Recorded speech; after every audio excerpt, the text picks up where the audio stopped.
Hola chicos, ¿qué tal? ¿Cómo están? Espero que estén bien. Bueno, siguiendo la clase, ¿no?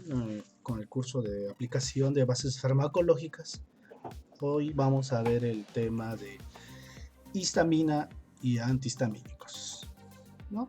Generalmente los medicamentos que tienen utilidad terapéutica son los antihistamínicos, ¿sí? La histamina generalmente solo se usa para el diagnóstico, no tiene una finalidad terapéutica importante, pero primero tenemos que estudiar la histamina, cómo actúa en el organismo, qué función tiene, para luego recién saber utilizar y conocer su mecanismo de acción de los antihistamínicos, o cómo estas van a actuar inhibiendo o antagonizando la acción de la histamina. ¿Sí? Entonces, bueno chicos, bueno, para empezar, quien les habla el químico farmacéutico Luis Antonio Yanquelipe, ¿no? Vamos a empezar ya con lo que es la histamina, ¿sí? Haciendo una introducción de la histamina es un autacoide, ¿ya?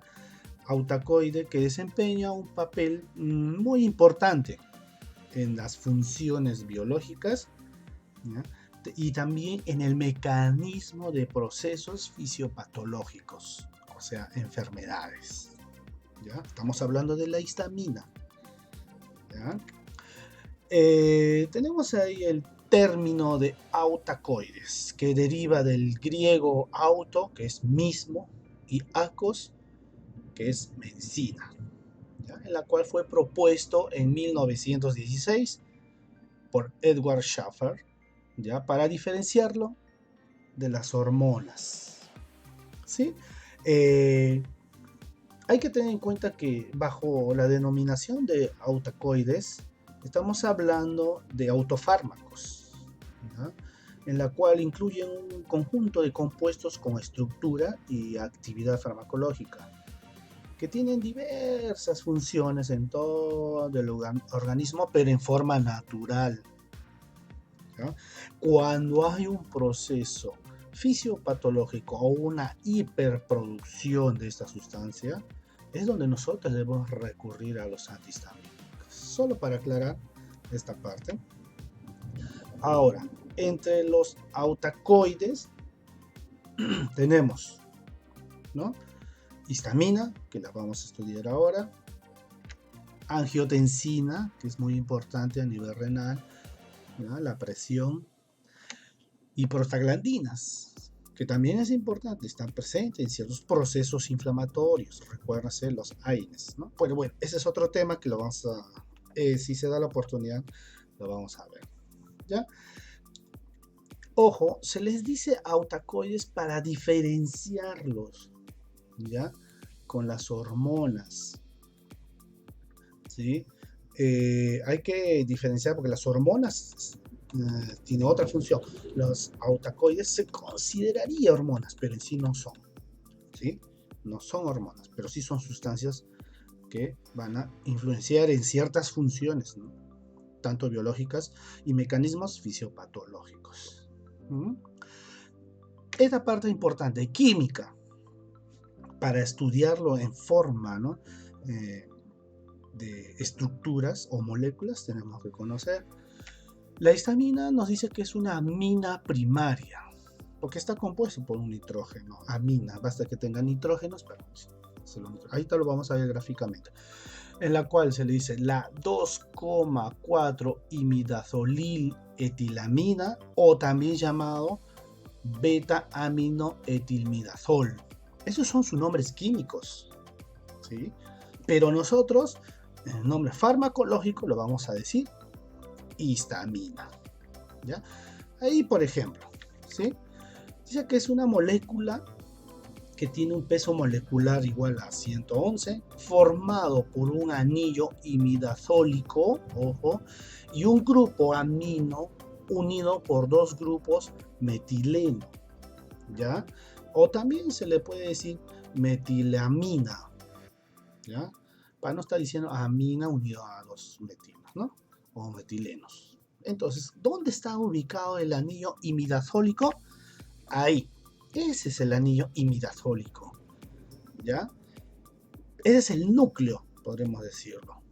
Pero esta es la parte importante. El amino metileno o el metilamino. ¿Sí? Todo esto, ¿no? Este grupito, ¿ya? Del metilamino son casi similares a sus receptores en la cual se van a unir. Si hacemos un adelanto de los antihistamínicos, ojo, este de acá, esta sustancia o esta parte de la molécula, ¿ya? Es la que va a ser similares. Por eso es que son antagonistas competitivos. ¿Sí? Ya, eso lo aclaramos después, pero sigamos en la estructura química de la histamina, ¿no? En sí, esta es la histamina. ¿Ya? Vamos a seguir ahora con la biosíntesis. ¿Ya? Biosíntesis es que todos los tejidos que contienen histamina son capaces de sintetizarla mediante la descarboxilación del aminoácido histidina. Ojo, de la histidina es donde se empieza, de una reacción catalizada por la enzima L-histidino descarboxilasa. Recuerden bien, ¿qué va a hacer la enzima L-histidino descarboxilasa? Va a transformar de la histidina a la histamina. ¿Sí? Ahí tenemos este gráfico. Miren, tenemos la L-histidina, que con la enzima L-histidina descarboxilasa vamos a tener la histamina. ¿Por qué se dice descarboxilasa? Porque miren acá está el grupo carboxilo. Des lo va a quitar. Y tenemos acá, no hay ¿no? Esta molécula de carboxilo. Por lo tanto, por eso se le dice L-histidina descarboxilasa. Va a quitar esa, ¿no? molécula. Ahí tiene sus nombres químicos. Yo prefiero hablar de nombre farmacológico porque estar hablando cada rato como nombre químico nos vamos a confundir. ¿Sí? Nos vamos a confundir. Bueno, esta es la síntesis, ¿ya? Para tener histamina. Es lo que los tejidos hacen, ¿ya? De la histidina y lo transforma a histamina. ¿Ya? También hay que aclarar que la enzima histidino descarboxilasa, bueno, es una enzima altamente muy específica, ¿no? Que se halla mayor cantidad en las glándulas, disculpen, en las células cebadas. Ojo, en las células cebadas, o sea, en los mastocitos, en la parte externa del tejido vascular, también en los pulmones a nivel bronquial, y esta puede ser inhibida, ¿ya? Por la metilhistidina. Ojo, la metilhistidina va a inhibir a la enzima histidino descarboxilasa. Solamente les estoy aclarando para que tengan una idea, pero en sí lo más importante es la biosíntesis de esta histamina, ¿no? Luego vamos a ver, bueno, lo que les estaba diciendo, ¿no? Puede ser inhibida por la metilhistidina, esta enzima, ¿no? Que va a descarboxilar, ¿ya? Bueno, ahora vamos a ver lo que es distribución, ¿ya? Pero antes de entrar a distribución, vamos a ver cómo está, ¿no? Concentrado en los tejidos esta histamina. Pero recuerden, la histamina se ingiere en la comida, o sea, en la dieta diaria, y también es sintetizada por la flora intestinal, ¿ya? Pero sin embargo, la histamina exógena, o sea, de la dieta o de la flora intestinal, no es aprovechada, ojo, y es catabolizada rápidamente por la pared intestinal, ¿ya? Y también el hígado, siendo esta eliminada por la orina en forma de metabolitos. O sea, no tiene interés si nosotros consumimos histamina, no nos va a hacer efecto prácticamente, ¿ya? Porque el nivel de las paredes intestinales lo va a destruir, y si algunas concentraciones llegan al hígado, a la circulación, el hígado se encarga de destruirlas, ¿no? Y por consiguiente eliminarlas, ¿no? Bueno, ahí tenemos el tejido y el contenido de la histamina. Como ven, tenemos el pulmón, que tiene 33 microgramos por gramo de tejido. Es bastante elevado. Por eso es que cuando nosotros tenemos procesos alérgicos, los pulmones comienzan, o el sistema respiratorio también comienza a producir grandes cantidades de secreciones, ¿no? O flujos. Luego tenemos el hígado, el riñón, corazón y vaso. Esa, miren, tiene menor cantidad, tiene 2 microgramos por gramo de tejido. Casi nada, ¿no? No va a ser tanto, o no va a ser tan resaltante sus efectos. Mucosa nasal. Miren, 15,6 microgramos por gramo de tejido. Si nosotros tenemos una alergia respiratoria en la nariz, produce mucosidad, ¿no? O sea, a nivel pulmonar se está produciendo casi el doble de esas mucosidades, ¿no? Por eso es bueno e importante, ¿no?, tomar ciertos antihistamínicos y bloquear, ¿no?, estos efectos, ¿sí? Porque a veces pueden ser perjudiciales, pueden ser como cultivo para las bacterias y así estas puedan reproducirse con mayor cantidad, ¿ya? Luego tenemos la piel en la cara. Miren, tiene 30,4 microgramos por gramo de tejido. Por eso es que al toque uno se pone rojizo. Algunos le llaman, se ha puesto, ¿no? Se ha puesto colorado, ¿no? Cuando les da una alergia, ¿sí? Se han ronchado, algunos dicen. Desaparece bastante, ¿no? Como síntomas de prurito, ¿ya? Urticaria, ¿sí? Por eso es que esa parte es bien sensible, la piel de la cara. Luego tenemos la piel abdominal, que tiene 6,6 microgramos por gramos de tejido, ¿no? Poquísimo, pero igual es resaltante, ¿sí? Esos efectos cuando aparece a nivel de intoxicaciones. Luego tenemos el músculo estriado, que tiene 2 microgramos por gramo de litro, poquísimo, bajísimo.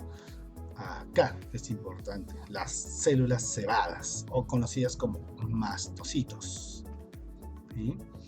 Esta sí es casi, ojo, mira, acá nos dice que tenemos 1080 microgramos por, ¿cuánto es 10 a la 9? 100.000 millones de células. Por cada 100.000 millones de células tenemos 1080 microgramos de histamina, ¿ya? Es alto, es muy elevado, ¿sí? Por eso es de que a nivel circulatorio, ¿no?, nos va a producir rápido esos efectos como la fiebre de heno, otro es la enfermedad del suero, ¿sí? Eso lo vamos a ver adelante, explicarlo, pero saquen su cuenta que miren, es bastante la concentración, ¿sí? Por eso es que las alergias, ¿no?, a nivel circulatorio, a nivel pulmonar, a nivel de la piel, son más resaltantes, ¿no? A nivel de los linfocitos solamente tenemos 0,6 microgramos por cada 1.000 millones de células. Bajísimo, mire, comparando con los mastocitos, es bastante. Recordar que los mastocitos liberan histamina para seguir llamando más células de mastocitos y así actúan, ¿sí?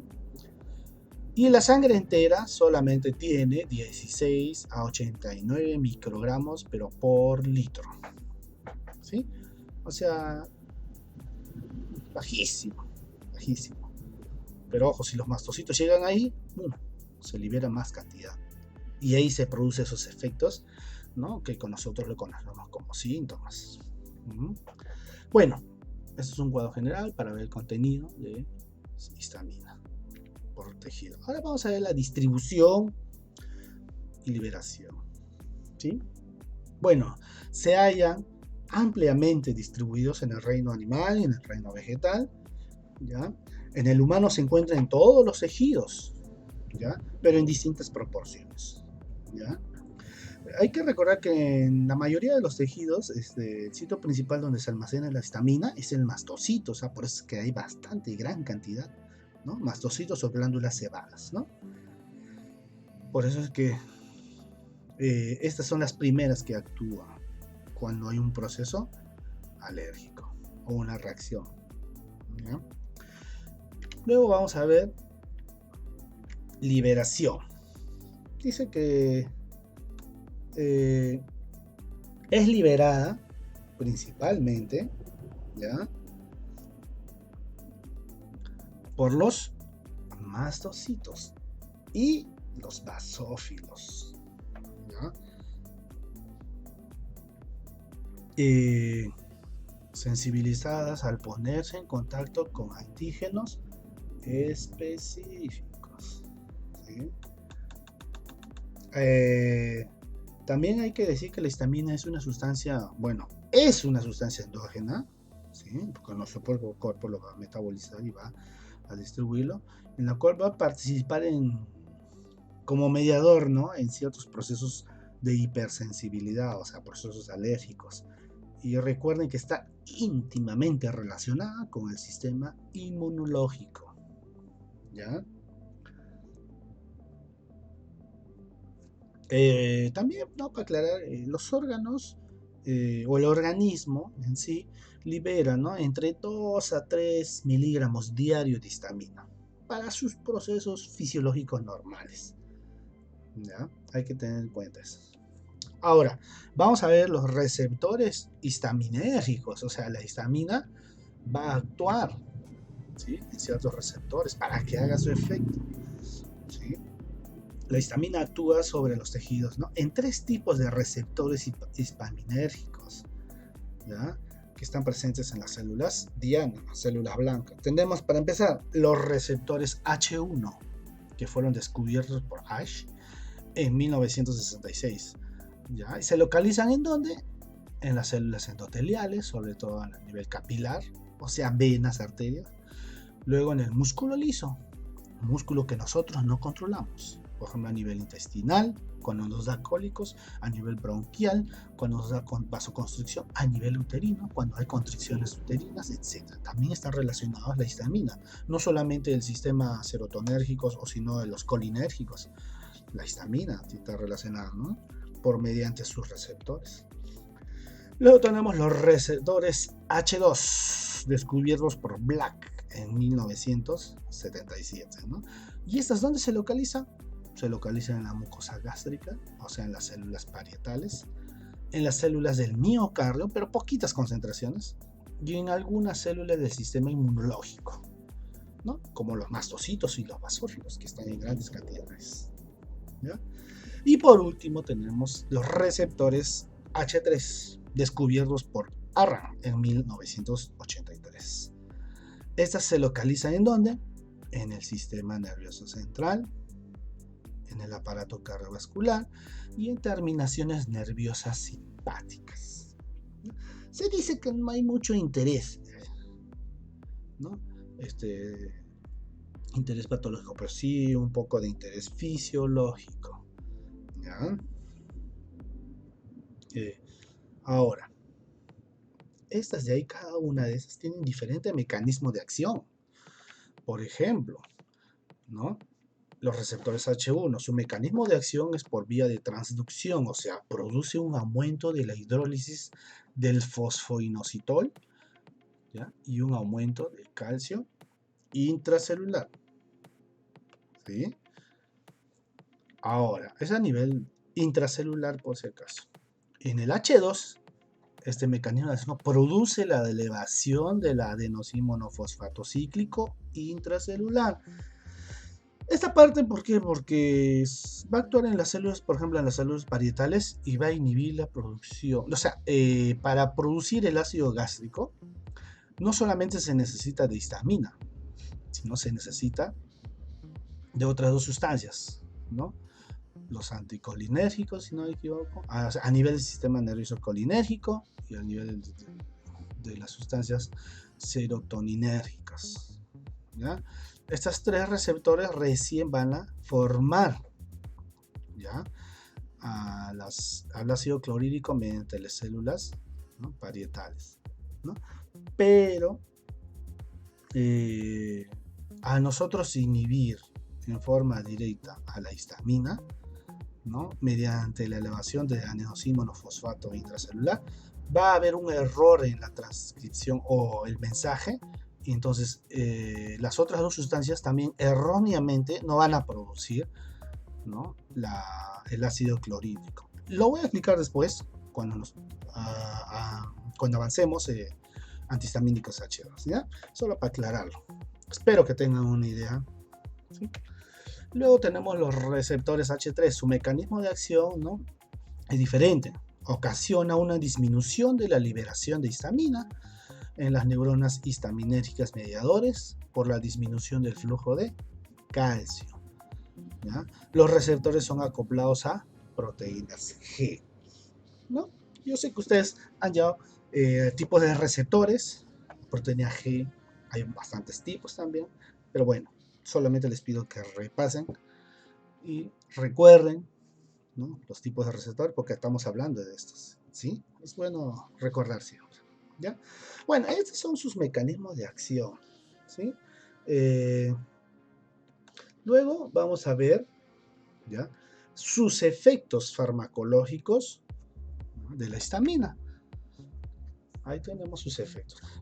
Para hacerla breve, la histamina actúa principalmente en los vasos como vasodilatación, sobre el músculo liso, ¿no?, acción espasmogénica, o sea, elimina los espasmos, y sobre todo en las secreciones, ¿no?,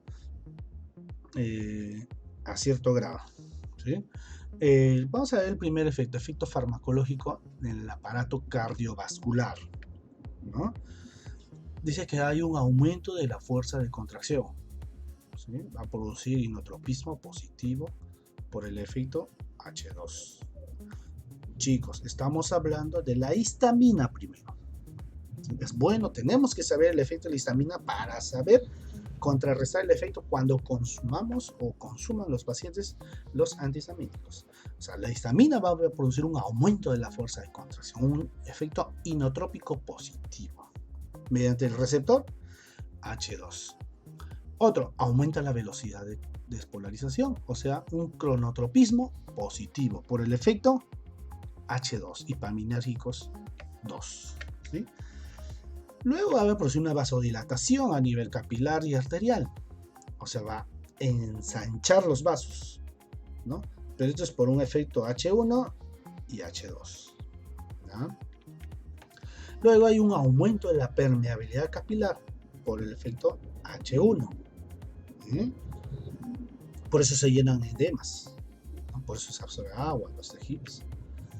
Luego, y por último, tenemos la disminución de la presión arterial, o sea, hay un efecto hipotensor por el efecto H1, acá viene, ¿no?, el efecto, ¿no?, de shock anafiláctico, que nosotros llamamos, ¿no? Pero es un complejo, no solamente, pero está involucrado la histamina, ¿ya? Luego vamos a tener el efecto farmacológico a nivel del músculo liso intravascular, ¿sí? Disculpen, extravascular, o sea, los músculos que van a estar afuera de los capilares de los vasos, ¿sí?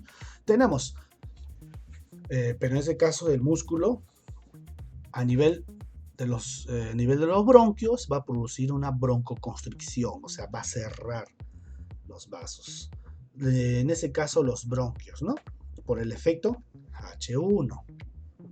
A nivel intestinal, disculpen, va a haber una contracción uterina, ¿ya?, por el efecto H1, y también va a haber una contracción de la musculatura gástrica intestinal por el efecto H1, ¿ya?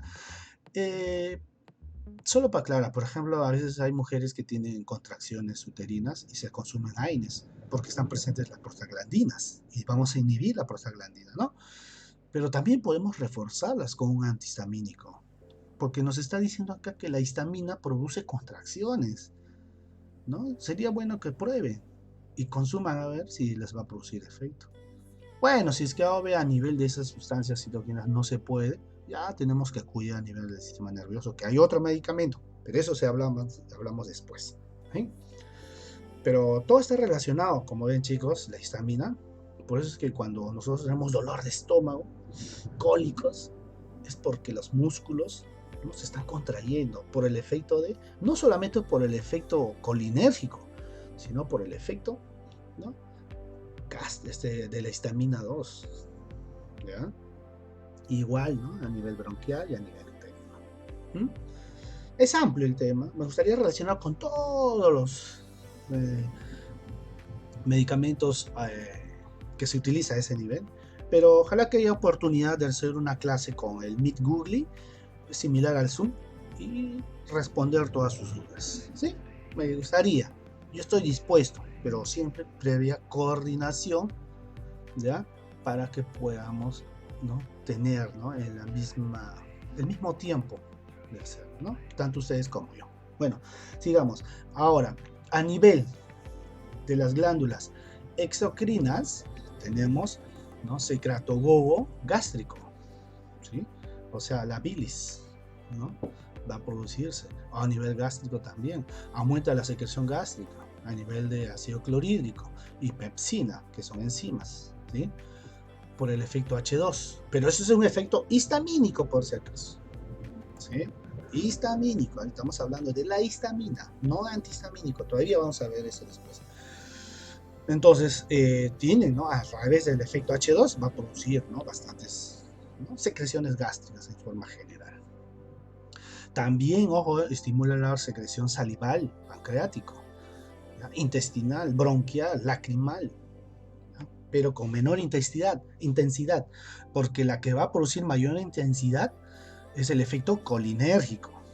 Recuerden, chicos, el efecto colinérgico, pero la histamina está involucrado, ayuda, como dice, a elevar un poco más estos efectos, ¿sí? Pero sí tiene efecto, no quiere decir que no tiene efecto, sí puede decir, la histamina por sí sola sí puede producir, ¿ya? Luego, en terminaciones nerviosas, podemos tener a nivel de la epidermis causa prurito, ¿ya? Para luego ocasionar dolor, ¿no? ¿Quién no ha tenido, por ejemplo, se ha rascado, le pasa de edemas pequeñitos y de repente, ¿no? Se inflama, se pone rojizo, y si ha sido un golpe, no se pone morado, aparte que hay sangre coagulada, o sea, forma coágulo, se produce bastantes cantidades de histamina, que por consecuencia se va a producir el dolor en ese golpe, ¿sí? Pero eso va bajando poco a poco, ¿sí? Va bajando poco a poco. Y acá, lo más importante, porque de acá son sus efectos adversos de los antihistamínicos. Pero como estamos hablando de la histamina, ¿qué va a hacer a nivel del sistema nervioso central? La histamina actúa como un neurotransmisor a nivel central sobre el hipotálamo, intensificando el estado de vigilia, ¿ya? O sea, la histamina en forma normal, natural, hace que nosotros estemos despiertos, estemos normal. Cuando está, por ejemplo, los vigilantes tienen que estar 12 horas ahí parados, o hasta a veces 24 horas están ahí. La histamina está produciéndose y se va a producir si es que no se debe de actuar a ese nivel, ¿sí? Pero los antihistamínicos actúan inhibiendo eso y por eso hay somnolencia, etc. Después vamos a hablar, ahí estamos hablando, ¿no? Histamina. En forma resumida, vamos a hablar de la farmacocinética.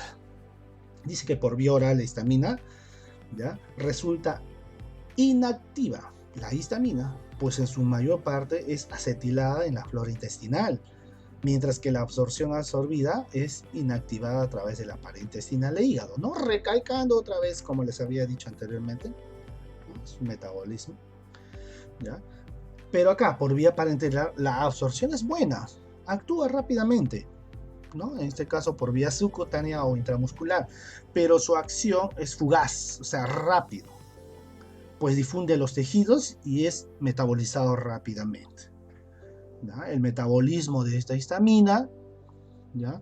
Se hace por dos procesos: metilación, que es la principal, y la desaminación oxidativa, ¿sí? O sea, va a oxidar, va a quitar el amino y se va a introducir el oxígeno y ya no tiene acción. Metilación, ¿no? Un grupo metilo, ¿ya? CH3, por si acaso, que se recuerda en química, ¿ya? Ahora vamos a detallar la histamina, cómo se excreta, ¿no? A nivel renal. Forma metabolitos, pero hay diferentes metabolitos, depende de la reacción química, ¿no? Por ejemplo, primera tenemos un 4 a 8% se elimina como metilhistamina, ¿ya? Luego tenemos entre un 42 a un 47% se elimina como una imidazol acético. ¿Ya? Luego tenemos un 16 a un 23% se elimina como un ribósido del ácido imidazol acético. ¿Ya? También podemos ver que un 9 a un 10% se eliminan como ácido imidazol acético. Y un 1% se elimina como acetilistamina. ¿Sí? Pero hay que recordar que el 1% de la dosis que se administra por vía endovenosa aparece en forma inalterada en la orina. Solamente el 1%, ¿no? Como he dicho, solamente podemos administrar por vía endovenosa la histamina. ¿Ya? Pues, su efecto es fugaz porque es fase rápido metabolizado. Por ejemplo, el apoyo vía oral ni se absorbe. Y si se absorbe en pequeñas concentraciones, es metabolizado por el hígado, ¿no? Y por la pared intestinal. ¿Ya? Esta es una farmacocinética resumida. ¿Ya? Ahora vamos a ver farmacología clínica de la histamina. ¿No? Como le habíamos dicho, por sus efectos adversos, ¿ya? La histamina no tiene una aplicación terapéutica. Solo se emplea como agente de diagnóstico, ¿ya? En la cual vamos a ver en los siguientes casos. Son 3 casos. ¿Sí? Primero, prueba de la histamina para la secreción gástrica, ¿no? Evalúa, este caso, la capacidad gástrica para secretar ácidos y determina la masa de células parietales, ¿no? Vamos a ver con la histamina si se produce secreción gástrica. Solamente es diagnóstico, nada más, una prueba de diagnóstico. Otra prueba de diagnóstico de la feocromocitoma. Aclaro, la feocromocitoma son, ¿no? Las glándulas suprarrenales tienen un tumor o es que se ha engrandado, hay una hipertrofia, ¿no? O hiperplasia a nivel de las glándulas suprarrenales. Entonces, estas se utilizan, ¿no? La histamina se utiliza para detectar ese tumor de las médulas suprarrenales, en la cual solo si el paciente se puede hacer esta prueba, solo si el paciente no tiene una presión arterial elevada, tiene una presión normal. Para aclarar, no se hace cualquier ese examen, ¿ya? Y por último, la prueba sería la prueba de la histamina para diagnosticar el mal del Hansen, o sea, lepra. Se usa con el fin de diagnosticar una lesión nerviosa postganglionar, no a nivel nervioso. Bueno, los neurólogos a través de ciertas maquinitas se detecta eso, ¿no? Para ver qué efectos pueda tener, ¿ya? Y luego vamos a ver contraindicaciones. Obviamente está contraindicado la histamina en asmáticos y en personas alérgicas a estas, ¿ya? Interacciones.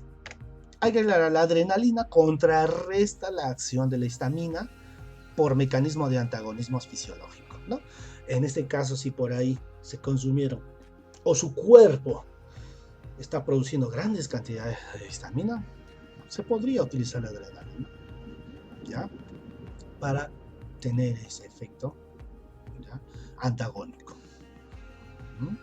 Bueno, raros casos se ven, ¿no? A menos que haya, ¿no? Una hiperproducción. ¿Ya? Bueno, chicos, hasta aquí estamos hablando todo lo que es histamina. Espero que hayan comprendido, resumido todo esto en su cerebro. Y ahora vamos a ver antihistamínicos, ¿sí? Como ustedes sabrán, los antihistamínicos lo presentamos como fármacos, medicamentos, ¿no? De diferentes formas farmacéuticas. Pero ojo, hay que dividirlo en 2 grandes grupos: antihistamínicos H1, H2. No se hacen las H3, no tienen interés, ¿no? Como quien dice, para tratar enfermedades, suficiente con la H1 y la H2. ¿Sí? Bueno, son fármacos, nos dicen, que inhiben en forma competitiva, irreversible, las acciones de la histamina. O sea, si la histamina nos producía secreciones a nivel estomacal, los antihistamínicos va a inhibir la secreción a nivel gástrico, ¿no? Es todo lo contrario. Ahora, dependiendo del tipo de receptor en los cuales interactúan, estos compuestos se dividen en 3 grandes grupos: antagonistas H1, antagonistas H2 y antagonistas H3, ¿no? O sea, antihistamínicos H1, antihistamínicos H2 y antihistamínicos H3. Pero la 1 y la 2 tiene interés clínico, ¿ya? Bueno, ahora, Vamos a empezar con los antihistamínicos H1. ¿Ya? Hablando un poco de su química, otra vez, recordar de la química de la histamina, cuál era el núcleo principal, la etilamina. ¿Ya? Entonces acá vamos a ver, no les mareo más, miren, los antihistamínicos son aminas terciarias, ¿ya? Sintéticos cuya estructura básica puede representarse como una etilamina constituida, ya sustituida por tres porciones, ¿ya? El núcleo formado por dos anillos aromáticos, esto ahorita lo vamos a ver, o elementos heterocíclicos que posibilitan la formación de un sistema policíclico. O sea, cuando hablamos cíclico, hablamos de algo redondo, cerrado, un ciclo. Otra porción sería el elemento central, que puede ser un átomo de nitrógeno, oxígeno o carbono. ¿Sí? Y por último, la cadena lateral de la etilamina sustituida. O sea, ¿qué quiere decir? Que esa cadena la hemos cambiado y, ojo, es casi similar a la histamina, pero no va a producir esos efectos. Simplemente lo va a bloquear al receptor. Y ya no se va a producir el efecto de la histamina, ¿no? Por eso nosotros le decimos antihistamínicos. ¿Ya? Por ejemplo, acá tenemos la clorfenamina. Vemos este anillo que estamos señalando es el anillo de la cadena lateral de la etilamina. ¿Se recordarán? Que esto está sustituido comparando con la histamina. ¿Sí? Recuerden bien, hagan un repaso, ¿ya? Para ver la clorfeniramina, llamado también clorfenamina por si acaso, para aclarar. Luego tenemos la difenidramina, que miren, el anillo nitrógeno también está sustituido, tiene dos núcleos, tiene un oxígeno, pero la diferencia de la clorfenamina es de que tiene el nitrógeno. ¿Sí? Y otros detalles más. ¿Ya? Como vemos ahí, ese es el anillo etilamina que se ha cambiado. Lorataína, miren, es casi igual, pero miren el nitrógeno en la parte superior y el anillo como está cambiado también. Se ha agregado un oxígeno. ¿Sí? ¿Ven ahí? Diferentes. Bueno, si consume lorataína, se entra al receptor H1, lo va a bloquear, porque este receptor es similar, ¿no? Disculpe, esta molécula es similar a la histamina y lo va a bloquear. ¿Y qué hace la lorataína? Nada, simplemente hace que la célula ya no haga el efecto de la histamina. Por lo tanto, no se va a producir ese efecto, ¿no? No es de que la lorataína va a producir el efecto contrario a nivel celular, no, va a bloquear en forma antagónica.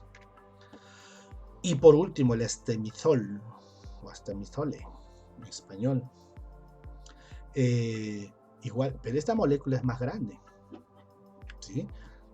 Ahí tenemos el anillo de etilamina, que está cambiado, pero es más grande. Es más liposoluble.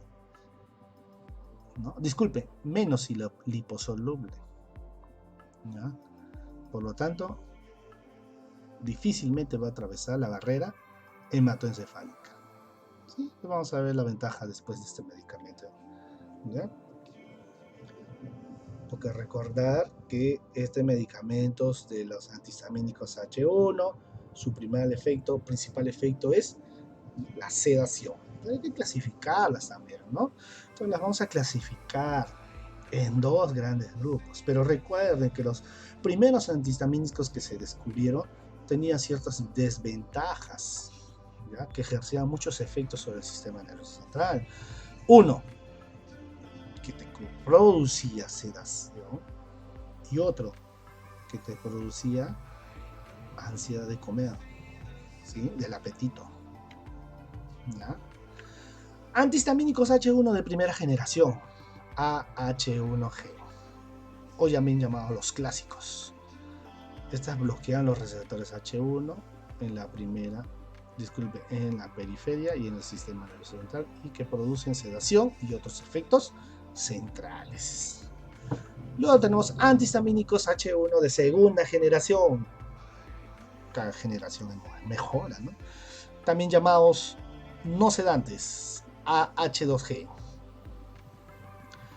Estas son introducidas recientemente, ¿no?, a nivel terapéutico. Y se siguen mejorando todavía algunas moléculas que bloquean, ¿no?, los receptores H1 en la periferia. Pero pasan difícilmente al nivel del sistema nervioso central. Ojo, pasan difícilmente. Algunas pasan, bajas cosas. No quiere decir que no pasen. Por eso hay que tener cuidado. ¿Qué medicamentos es? Por ejemplo, loratadina, cetiricina, levocetiricina. Ojo, no es que no te causen sedación. Sí te pueden causar sedación, pero en pocas concentraciones. Pero si el paciente tiene sueño, ojo, de hecho va a dormir. Si el paciente no tiene sueño, no se va a sentir nada. ¿No? Pero sí pasa. ¿No? Ahí tenemos la clasificación de los, ¿no?, antihistamínicos H1 o bloqueadores de primera generación. Del grupo de las etanolaminas, tenemos ahí, yo les he subrayado los más principales. Difenidramina, no sé si se recordarán ese famoso comercial de, ¿no?, Big Z, para dormir. Y miren acá, el Big Z tiene la difenidramina. Y nosotros estamos dando un antihistamínico. Ojo, el Big Z, como dice que no necesita receta médica, claro, porque es un antihistamínico H1. Pero como es atraviesa la barrera con facilidad, va a producirte sueño. Por eso no es necesario un medicamento ansiolítico. Difenidramina, Big Z, para dormir placenteramente, dice. Aunque lo dudo, ¿no? Pero bueno. Luego tenemos el dimenhidrinato, se recordarán, ¿no? Cinetosis, o sea, mareos, ¿no? Movimientos así a nivel de los vómitos también. Se recordará, está relacionado a eso. Va a calmar la musculatura lisa digestiva, intestinal. Por eso también va a incidir a que ya no haya muchos vómitos. Bueno, lo vamos a aclarar después. Luego tenemos la etilendiamidas. Tenemos la pirilamina y meclicina. ¿Ya? En otros países se utilizan eso, no tanto acá. No hay ningún mejor están otras. Es por la genética más. Luego tenemos el grupo de las alquilamidas, que tenemos la clorfenamina, la bromfeniramina, ¿ya? Pero el más principal y utilizado es la clorfeniramina, llamada clorfenamina, ¿no? Ojo, el poder sedante entre la clorfenamina y la difenidramina es que la clorfenamina es de menor rango. Por eso es que la otra te produce más sueño. ¿Sí? Ahorita vamos a ver su poder sedante. ¿Ya? Luego tenemos las piperidinas. Dentro de ellas está la ciproheptadina. ¿Para qué se utiliza la ciproheptadina? Para estimular el apetito. ¿Sí? Pero estas, ¿dónde tienen que actuar? ¿A nivel del estómago? No, a nivel del sistema nervioso central. Y estas van a pasar, van a llegar ahí y van a actuar ahí. Tienen un efecto serotoninérgico. Por eso es de que va a producir ese efecto. Ya, vamos a ver. Luego tenemos las piperacinas. Tenemos la clorciclicina y la hidroxicina. Bueno, la segunda sí he visto unos cuantos por ahí, ¿no? Pero bueno, no lo ven mucho. Luego tenemos las fenotiacinas, que está la prometacina, que sí por ahí se ha visto en el mercado peruano. Pero bueno, vamos a ver ahora la clasificación de los antihistamínicos H1 de segunda generación, estas mejoradas. ¿Por qué? Porque difícilmente pasan la barrera hematocefálica, o sea, difícilmente llegan al sistema nervioso central, ¿no?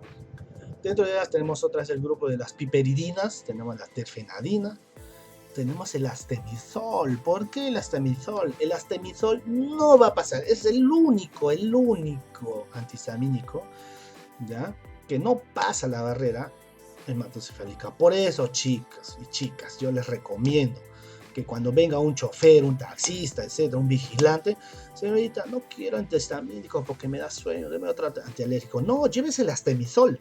El astemizol no le va a causar sueño. Yo le aseguro, tiene que decir.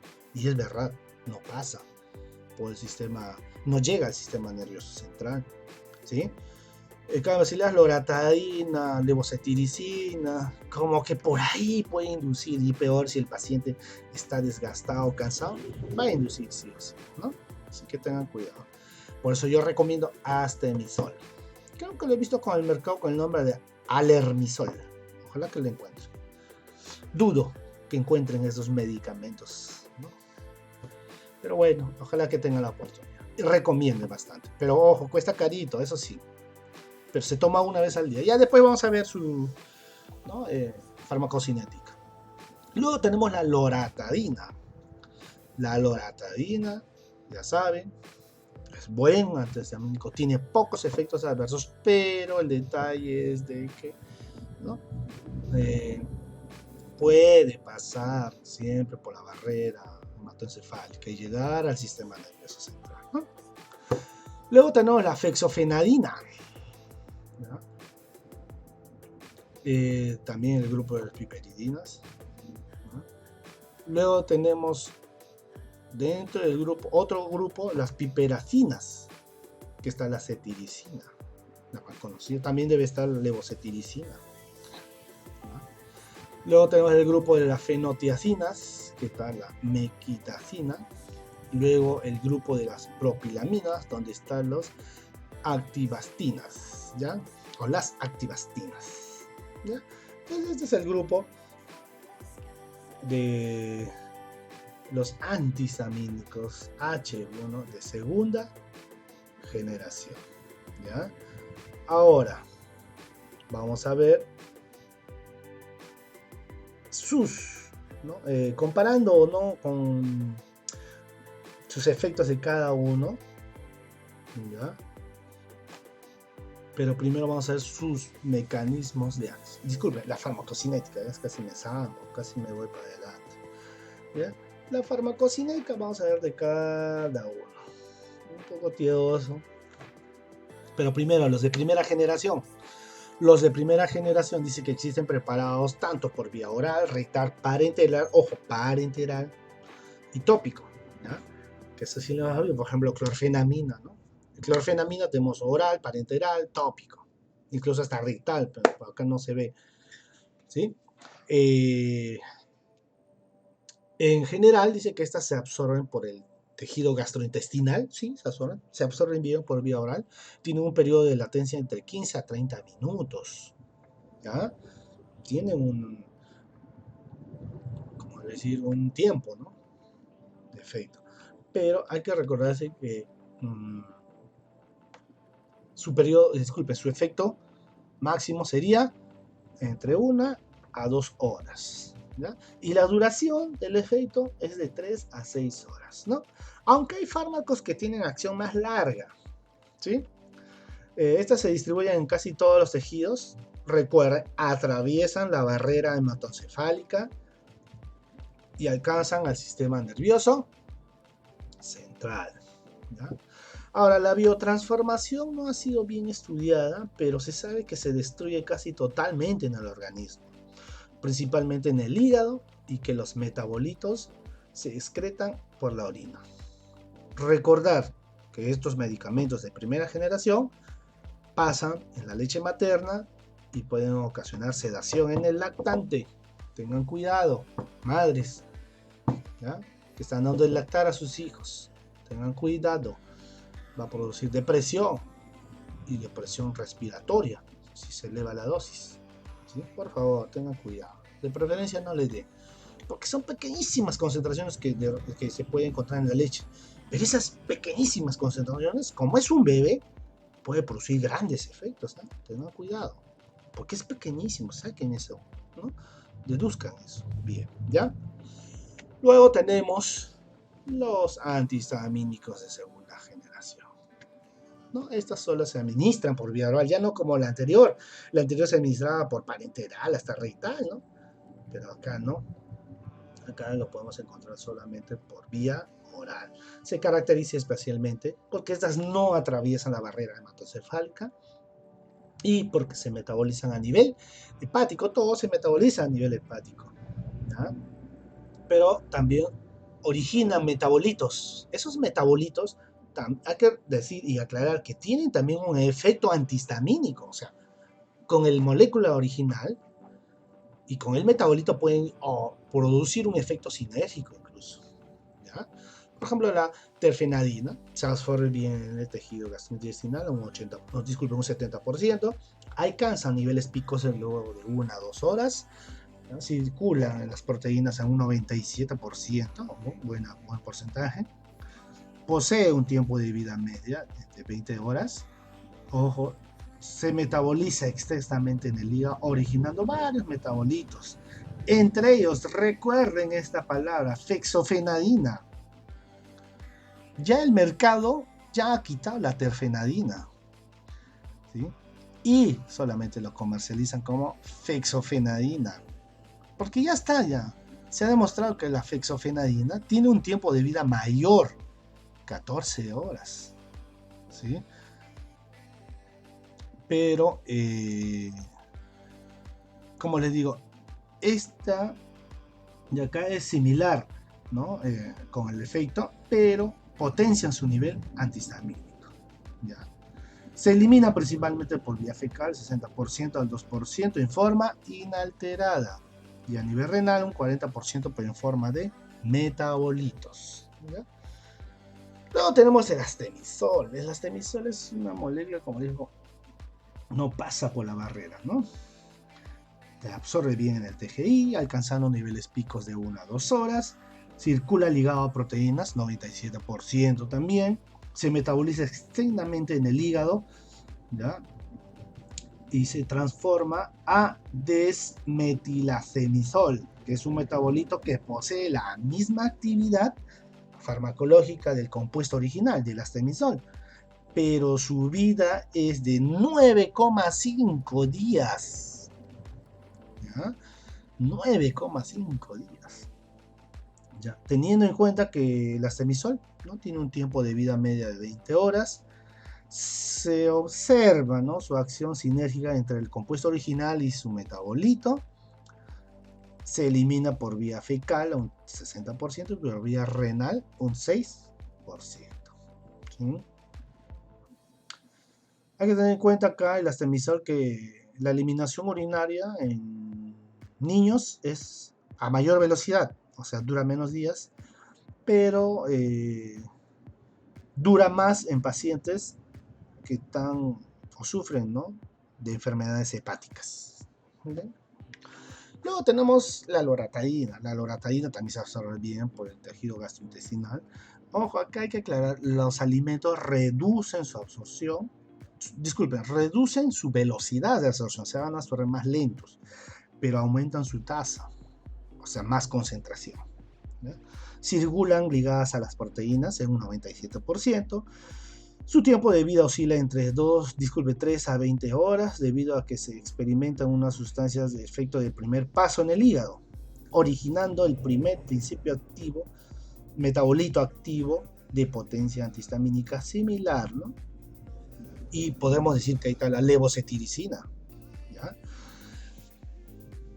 Hay que aclarar eso antes de pasar a la eliminación. Hay que aclarar eso. La levocetiricina se da en niños, de preferencia, ni de mejor, menos efectos adversos, ¿no? Disculpen la desloratadina, me estoy confundiendo con la levocetiricina. La desloratadina, niños en jarabe, ¿sí? Porque estas ya no van a ser metabolizadas, de frente van a actuar y de ahí se eliminan. Si nosotros le damos loratadina, estas se van a metabolizar y de ahí de nuevo se van a eliminar. Pero la diferencia es que la desloratadina les vas a dar una carga menos al hígado. Y recuerden que los niños, su hígado todavía no están al 100% formados, ¿sí?, en sus funciones. Bueno, se excreta por vía renal un 40% y por vía fecal un 60% en forma de metabolitos, ¿ya? Espero que tengan dudas, preguntas, que lo vamos a realizar en un Zoom, ¿ya? Así es que no se preocupen, chicos, solo quiero que vean y entiendan bien esta parte, ¿ya? Ahora sí vamos a entrar al mecanismo de acción.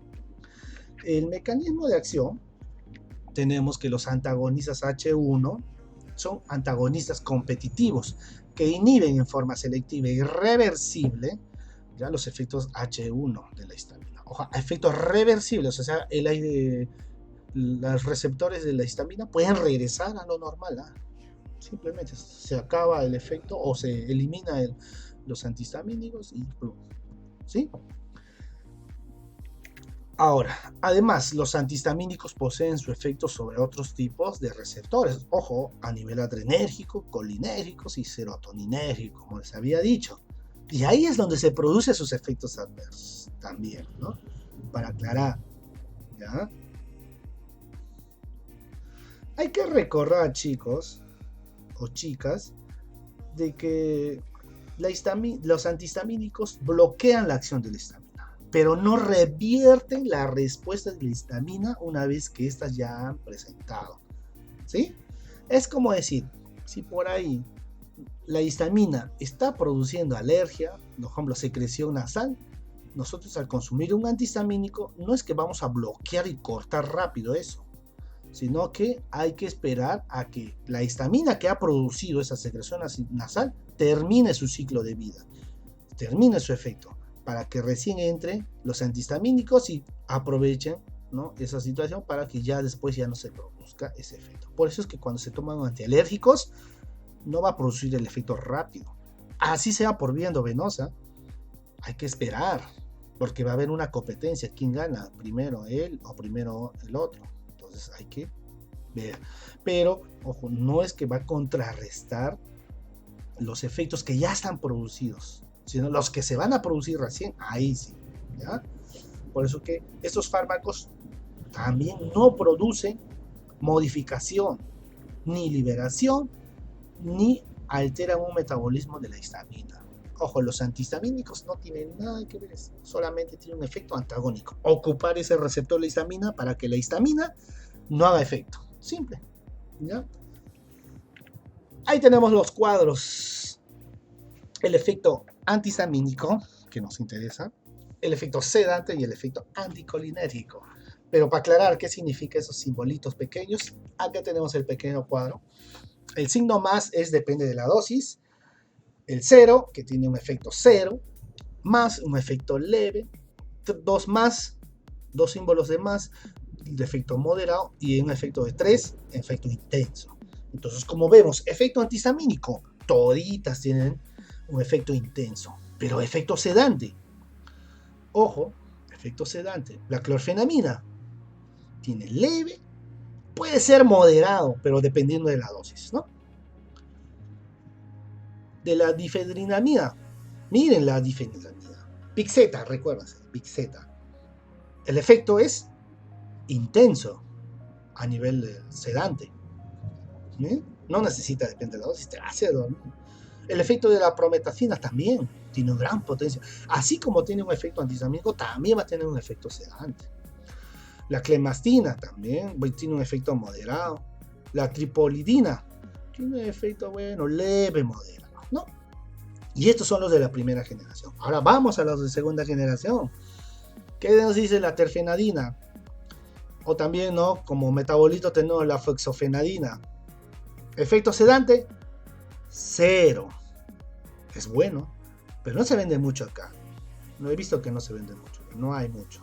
Pero el astemisol también tiene un efecto 0. Y les recomiendo el astemisol. Comprobado, ¿sí? Loratadina tiene un efecto 0, pero puede tener un efecto leve dependiendo de la dosis, como les digo, ¿sí?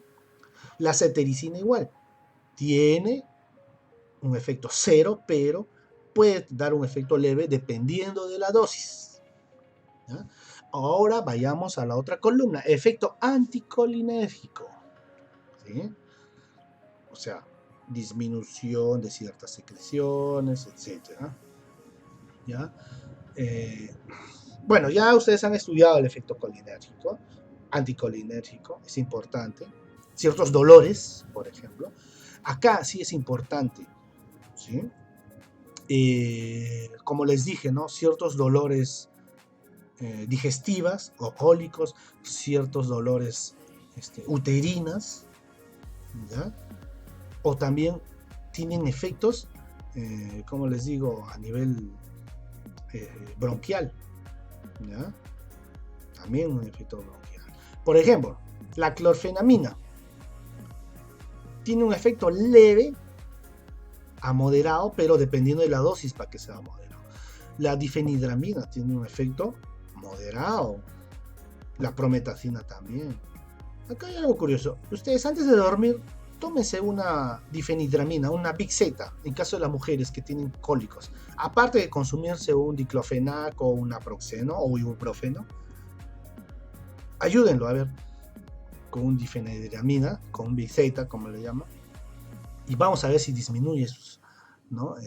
Cólicos menstruales. Yo sé que les va a bajar, ¿sí? Algunos tal vez no, refuércelo con otros medicamentos, y eso por inbox me consulta. Luego tenemos la prometacina, que tiene un efecto moderado, ¿no? Respecto al efecto anticolinérgico. Clemastina tiene un efecto leve a moderado, y la tripolidina tiene un efecto moderado. Y los de segunda generación no tienen efectos anticolinérgicos, ¿sí? Por eso es que sus efectos adversos a veces no resaltan, ¿sí? Entonces estamos viendo la fenoxefinadina, el astemizol, son mejorados, ¿sí? ¿Está claro ahí, chicos? Cualquier duda siempre, nunca se olviden en preguntar. Ya vamos a hacer clases en Zoom, ¿ya? Ahora vamos a ver los efectos farmacológicos, ¿ya? La acción antihistamínica es más manifiesta en presencia de una actividad aumentada de histamina. Por ejemplo, ahorita si nosotros no tenemos nada y consumimos antihistamínicos, no pasa nada, no sentimos nada. En general los efectos son similares, ¿no?, entre los primera y segunda generación, aunque difieren sobre ciertas acciones a nivel del sistema nervioso central, ¿no?, y por la rapidez de inicio y duración de sus efectos, ¿no?, porque eso también va a depender de su vía, ¿ya? ¿Qué efectos tenemos? Primero, hay efecto antialérgico, lo que siempre los pacientes buscan, ¿no? Dicen que dado que el papel de la histamina en las reacciones de hipersensibilidad que producen alergia, ¿no?, estos tienen un efecto antagónico a H1, por eso su acción antialérgico, pero no actúan sobre los autocoides, ¿no?, que son liberadas después de estos sucesos. Por ejemplo, las prostaglandinas, ¿no?, otros efectos, ¿no?, como las serotoninas en algunos casos, ¿ya? Luego tenemos vasos sanguíneos. Los antihistamínicos, ojo, inhiben el efecto vasoconstrictor, o sea, van a dilatar, ¿ya?, disculpen, mejor para que no se mareen, ¿ya? Los antihistamínicos inhiben el efecto vasoconstrictor de la histamina. O sea, estos parcialmente van a producir vasodilatación, ¿sí?, que son los efectos H1 de las células endoteliales. Por lo tanto, antagonizan en forma parcial el efecto hipotensor de la histamina a nivel de los vasos sanguíneos, por si acaso. Tiene una acción asmática, sí, tiene una acción asmática, chicos. Eso acá es importante. En caso solamente estamos hablando de los antihistamínicos de segunda generación, que tienen un poder broncodilatador moderado porque bloquean la broncoconstricción inducida por las histaminas en pacientes asmáticos. Solamente en pacientes asmáticos. En pacientes normales que no tienen asma no sucede eso, no pasa nada, ¿no? Se ha demostrado que el astemizol, la loratadina, la fexofenadina evitan el broncoespasmo inducido por el ejercicio ¿no?, que uno hace, con la cual ahora se utiliza como un coadyuvante para el tratamiento de asma bronquial, ¿no? Así que tengan en cuenta que aparte de salbutamol, ustedes pueden darle el astemizol o, ¿no?, o loratadina, puede tener un efecto de sedación, pero yo les recomiendo astemizol o la fexofenadina, ¿ya? Luego tenemos como antitusígeno. Pero antitusígeno, ¿qué tiene que ver con el antihistamínico? Bueno, sí, hay relación, ¿ya? Ahí tenemos la difenhidramina, conocida como Big Z otra vez. Creo que mucha publicidad de Big Z. Actúa directamente sobre el centro vulvar y como esta va a causar depresión, también va a suprimir estos reflejos, ¿no?, tutígenos, o sea, la tos. Entonces te va a producir sueño, somnolencia, sedación, Y la tos también les va a producir porque es a nivel del sistema nervioso central, ¿sí? A través de la vulva, ¿no? A nivel vulvar. Efecto del sistema nervioso central, eso sabemos que tiene un efecto sedante, ¿ya? Los antihistamínicos H1 deprimen el sistema nervioso central, ¿no? Dosis pequeñas y medianas producen depresión y dosis altas producen estimulación. Pero tengan cuidado, chicos, hay que saber usar los medicamentos. Luego tenemos el efecto antiserotoninérgico. Esta parte también les quiero aclarar. ¿Por qué? Porque va a inhibir ciertos dolores, como les digo, ¿no? Cólicos, ¿ya? Espasmos, como le llamamos en farmacia o en la medicina, ¿ya? Por ejemplo, tenemos la loratadina, ¿no? Demuestra una actividad antiserotoninérgica, ¿no? Y estabiliza también los mastocitos, ¿ya? Y acá hay otro medicamento también que antes que se me pase, es la ciproheptadina. Recuerden que la ciproheptadina bloquea, ¿no? Las respuestas de la serotonina de los vasos sanguíneos. Y eso es a nivel del tejido gastrointestinal y otros músculos. O sea, va a competir con la serotonina para que pueda estimular el apetito, ¿ya? Así que hay que tener en cuenta la ciproheptadina, pero causa a veces mucha dependencia. Tiene efectos adversos, pues. Tienen efectos, y eso hay que cuidarse, ¿no? De la ciproheptadina. No es bueno solamente en casos de urgencia, ya que tu hijo o el niño esté raquítico, ahí sí, pues no, recontra flaco, hay casos graves, ¿no? Acción anticolinérgica. Como les había dicho, el astenisol, loratadina, fenoxefinadina, ya tiene un efecto anticolinérgico significativo, ya, o sea, tiene un efecto, ¿no? ¿Ya? A nivel de los muscarínicos, pero obviamente tenemos medicamentos mejores, ¿no? Que van a actuar, ¿no? A nivel colinérgico, como la iosina, bromuro, que a nivel, ¿no? A nivel colinérgico actúa acetilcolina, ¿no? Pero desde acá la histamina puede ayudar como coadyuvante, ¿ya? Les recomiendo, chicas. Y por último tenemos la acción antiemética y antivertigoso. En el caso de la citenosis, los mareos, los vómitos, ¿no? ¿Ya? El dimenhidrinato es el principal que se usa, pero también la difenidramida, el Big Z otra vez, digamos, también tienen esos efectos, ¿eh? Pero contribuyen a esos efectos. También tenemos otros medicamentos que ayudan a eso, ¿no? La metoclopramida, por ejemplo, pero bueno, estos también actúan, ¿ya? Bueno, aquí son sus efectos farmacológicos. Vamos a ver los RAMS. Por lo general no son graves y suelen desaparecer, ¿no? Con el uso continuado, aunque a veces puede ser necesario suspender el medicamento, ¿sí? Hay que suspender el medicamento si es que ya presentamos RAMS, ¿no? Que ya son notorios. A nivel del sistema nervioso central, el efecto de sedación, como les había dicho una y otra vez, ¿ya? Si se consume astemisol también a veces da un poquito dolor de cabeza, ¿ya? También si se consumen astemisol, hay que tener en cuenta, les da a veces parestesias, o sea, esa sensación de cosquilleo, calor, frío, así, ¿no? Si se intoxican les puede dar convulsiones, por si acaso, ¿sí? A nivel del tejido gastrointestinal, puede provocar dolor abdominal, diarrea, pero estos efectos RAS, estimulación de apetito, ¿sí? Como la ciproheptadina. A nivel cardiovascular, están ligadas a sus acciones anticolinérgicas y se manifiestan, ¿no? Como taquicardias. Y por último, tenemos hepatotoxicidad. Sabemos muy bien que estos medicamentos se metabolizan a nivel hepático, ¿sí? Así que hay que tener cuidado, ¿ya? Indicaciones clínicas enfermedades alérgicas, ya habíamos dicho, como la fiebre de heno. Recordar, la fiebre de heno son rinitis alérgica, nada más, ¿ya? Conjuntivitis estacional, urticaria, dermatitis atópica, dermatitis de contacto, enfermedad del suero. La enfermedad del suero es, como les digo, enfermedad que se presentan antígenos a nivel del sistema circulatorio, ¿sí? También eso se disminuye en el efecto del broncoespasmo, ¿ya? Para que lo tengan claro.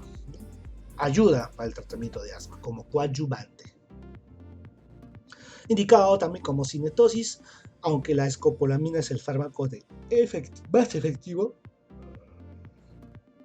Bueno, algunos antihistamínicos H1 son útiles, ¿no? En condiciones leves y tienen una ventaja por presentar menos RAMS, ¿ya? Luego tenemos alteraciones vestibulares. Acciones vestibulares, ¿ya? Estas acciones vestibulares, como les digo, enfermedades, puede tratar enfermedades, por ejemplo, enfermedad de Meniere, ¿sí?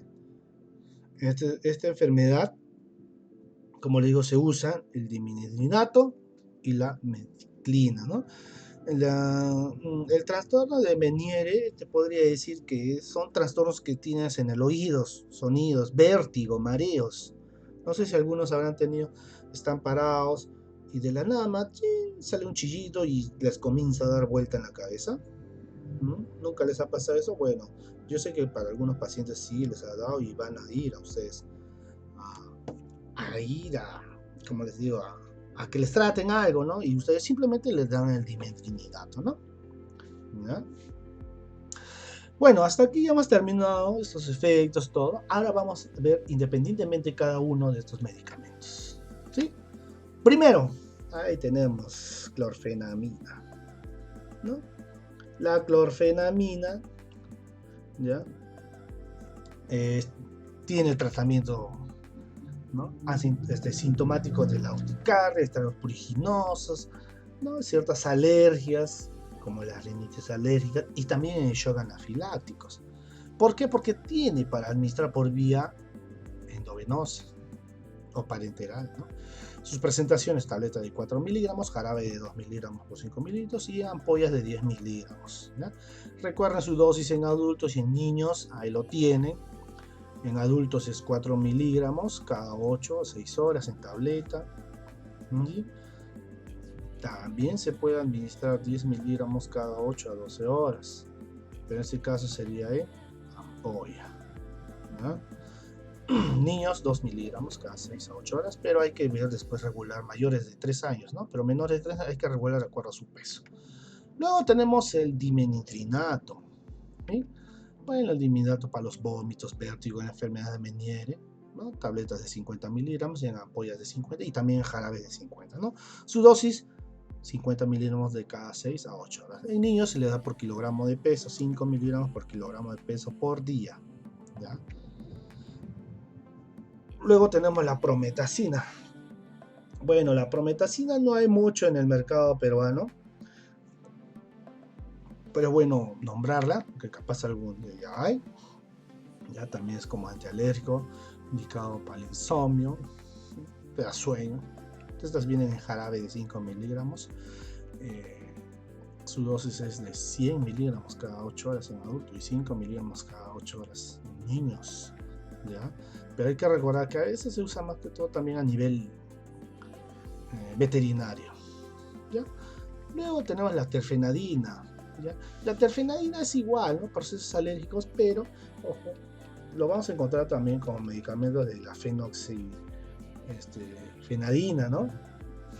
Ya, pero acá tenemos en tabletas de 60 y 30 miligramos. No hay en el mercado peruano, por eso no he colocado un producto de este medicamento, ¿sí? Luego tenemos el astemizol. Acá, como le he puesto, el Astecen, que bueno, es de otro país, no sé si se portará acá en Perú. También por sus alérgicos, tabletas de 10, jarabes de 5 y gotas de 2 miligramos, ¿no?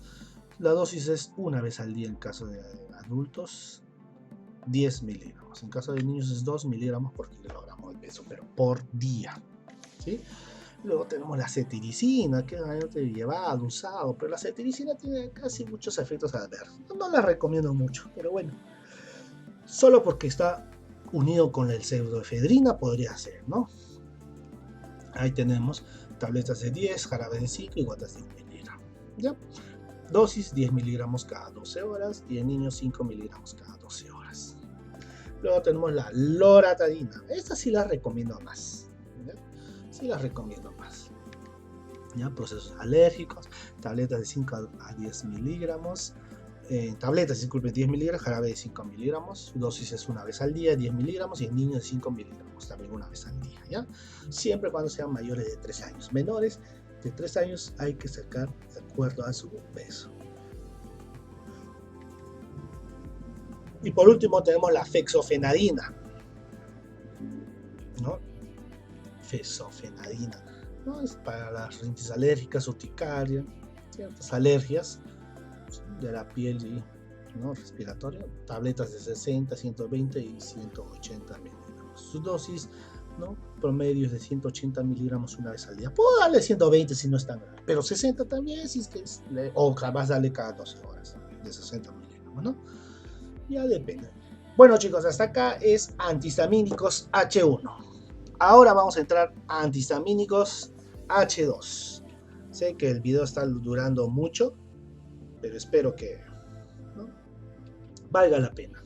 Entonces ya hemos hablado de la histamina, antihistamínico H1. Los antihistamínicos H2 es casi igual. Si hablamos de su estructura química, ¿no?, dice que estos fármacos sintéticos se encuentran, ¿no?, o encontramos, ¿no?, la cimetidina, ranitidina, burinamida, metiamida y la famotidina, ¿no? Todos se caracterizan por presentar la cadena lateral más voluminosa, ¿no?, que con ello conservan el anillo imidazol. Ellos sí conservan el anillo imidazol, el núcleo, pero los demás son cadenas muy largas, ¿sí?, en la cual se sugiere que la presencia de este anillo es indispensable para que la histamina, ¿ya?, y los antagonistas H2 interactúen y compitan por el mismo receptor. Ya es diferente el receptor H2, ya, ¿no?, se va a basar al anillo imidazol.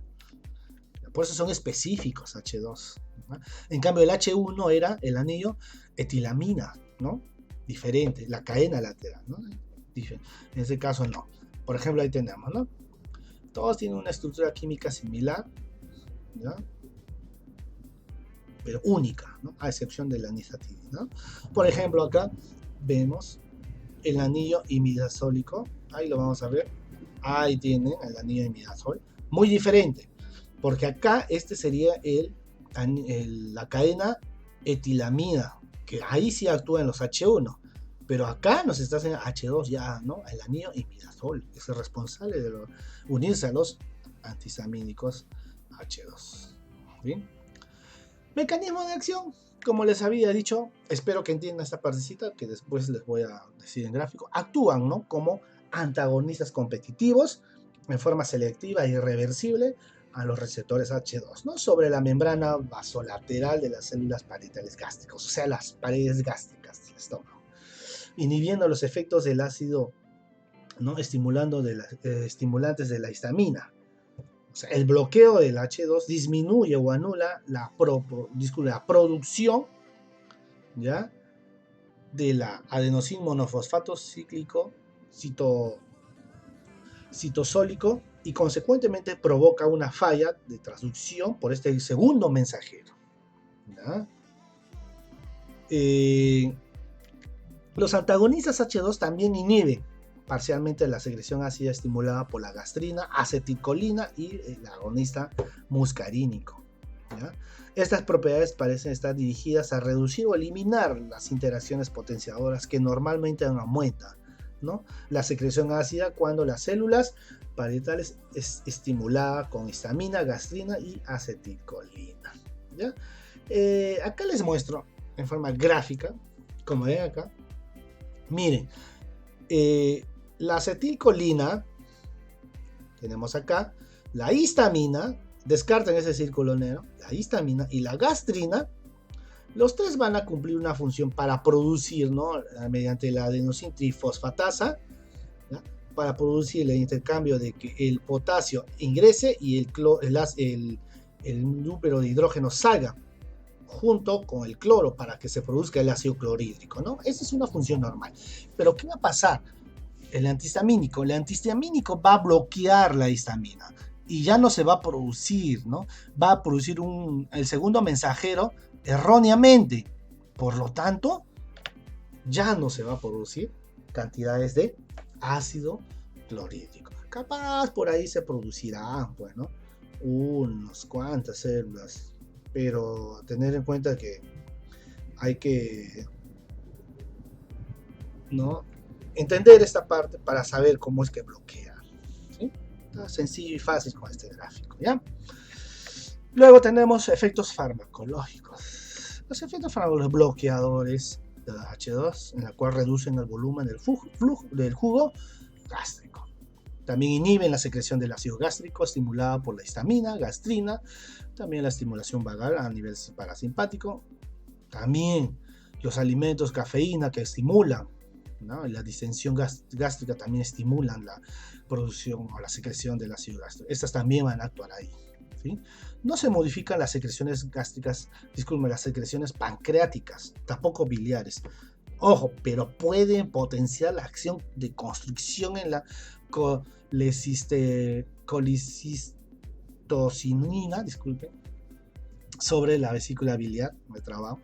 ¿Qué va a pasar? De que los conductos biliares se van a un poco cerrar y te pueden dar cálculos biliares, el consumo excesivo de los antihistamínicos H2, ¿sí? Esa es una de sus grandes reacciones adversas y hay que tener cuidado, ¿ya? Ojo, eso de acá ustedes no conocían y no sabían, les estoy informando, ¿ya? Los pacientes que sufren, ¿no?, de gastritis y están consumiendo antihistamínicos H2, ojo, pueden tener o tienen mayor probabilidad de sufrir, ¿no?, cálculos biliares, ¿ya?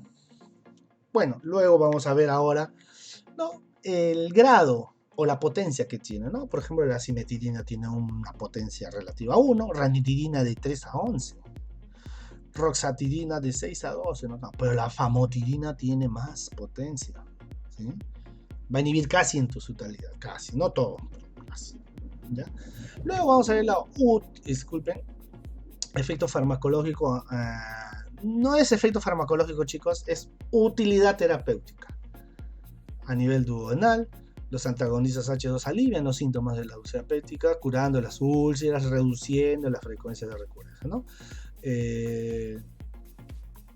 Si uno sigue el tratamiento, estas desaparecen en la mayoría de casos de entre 2 a 4 semanas, ¿ya?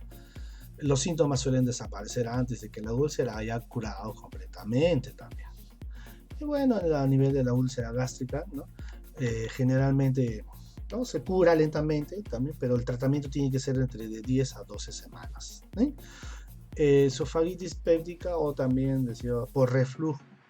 A veces cuando nosotros tenemos como que queremos eliminar ácido o hipo, eso también es bueno. Luego el síndrome de Zollinger-Ellison, ¿ya? Ay, disculpen, me olvidé de úlcera de estrés. Algunos pacientes tienen úlcera de estrés, ¿no? Tanto estresados, no comen, ¿no? Hay pacientes que son así. Bueno, a mí me pasa lo contrario. Estrés, comida, diferente, ¿no? Ustedes capaz tienen un diferente caso, ¿no? Síndrome de Zollinger-Ellison, este de acá es porque tiene bastantes úlceras, bastantes. Y aparte también está junto con la hiporsecreción gástrica, ¿ya? Porque hay un tumor no en el estómago, sino a nivel pancreático, ¿ya? Por eso es de que se le dice síndrome. También se utilizan los antihistamínicos H2. También en las hemorragias digestivas altas, ¿sí? No bajas, altas, ¿ya? Pero estas hemorragias digestivas altas son, ¿no?, a nivel del estómago, ¿ya? Los antihistamínicos H2 son buenas, ¿ya? Esas generalmente también se pueden dar por insuficiencia hepática, recuerdo. Antes de dar un tratamiento con antihistamínicos H2, primordial, chicos, chicas, es de que hay que iniciar un descarte si existe una enfermedad cancerígena gástrica maligna, ¿ya? Eso siempre indiquen. Cuando el paciente ya tiene gastritis, hay que decirle que se haga un descarte, no hacer que tenga un cáncer y nosotros estemos tratando, al final el cáncer va avanzando y ¡pum! Se empeora el paciente. Además, se insiste también en la identificación del Epilobacter pylori. Es una enfermedad, ¿no? Como les dije, ya muy usual, ¿ya? Pero de todas maneras hay que descartar, porque si tenemos el Helicobacter pylori hay que tratarlo no solamente con antihistamínicos, sino con otros medicamentos como antibióticos también, ¿ya? Bueno, ahora vamos a hablar de cada medicamento, ya. Como por ejemplo tenemos la cimetidina, ¿no? Indicado para la úlcera duodenal, gástrica, síndrome de Sjögren, esofagititis de reflujo, presentaciones de 400 en tableta y de 20 en ampolla. ¿Ya? Ahí tienen las dosis en úlcera duodenal, en úlcera gástrica, en síndrome de Sjögren-Elison y en esofagitis de reflujo. Casi similar a la ranitidina, ahí te vamos a ver, ¿ya? Como acá dice acá, ranitidina, ¿ya? También está indicado para lo mismo, pero tienen tabletas de 300 y 150 miligramos y en ampollas de 500 miligramos, ¿sí? Luego tenemos ahí su dosis en cada uno. Chicos, eso yo les voy a pasar para que ustedes después lo lean en forma teórica, puedan estudiar. No les voy a pasar la diapositiva, sino les voy a pasar el manual, el texto, ¿sí? Luego tenemos la famotidina, la famosa famotidina, ¿no? Este de acá también está indicado para úlcera duodenal, ¿ya? Úlceras gástricas, igual, ¿no? Tabletas de 40 miligramos. Ahí tiene su dosis para úlcera duodenal, gástrica, síndrome de Sjögren, esofagitis de reflujo. ¿Bien? Luego vamos a ver la nisatidina. La nisatidina es igual que la ranitidina, las mismas indicaciones, las mismas presentaciones, ¿ya? En el mercado, ¿no? Y por último tenemos la de roxatidina. Pero lastimosamente no he encontrado en el mercado peruano roxatidina. Espero que haya en el futuro. Pero ahí tienen ampollas de 50, tabletas de 150 y 300 miligramos. Casi similar igual que la ranitidina. Pero ojo, recordemos que su efecto, ¿no?, potencial es mayor. ¿Sí? Es mayor. ¿Sí? Bueno, chicos, hasta acá es antihistamínicos. Espero que hayan entendido algo o algo les haya nutrido en sus conocimientos. Como les dije, ya vamos a coordinar mediante la delegada, siempre que me informe qué día podemos coordinar para hacer una clase por el Meet Google, no el Zoom. El Zoom nos limita hasta 40 minutos. En cambio, en el Meet tenemos más tiempo. Espero que les haya gustado el video, quise hacerlo un poco más, pero el tiempo a veces no me amerita. Hice el esfuerzo de explicarlos detalladamente.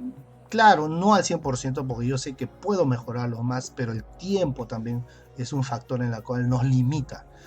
Y esa es una de las desventajas en la clase virtual, tengo que ser puntual. En cambio, en una clase presencial puedo hablar más y también a la vez preguntar, ¿no? Por eso es que les doy la ventaja. Primero miren el video, escúchenlo y luego generan ciertas dudas en la cual lo anotan para luego preguntar, ¿no? Así de simple, chicos. Fue un gusto, nos vemos, bye.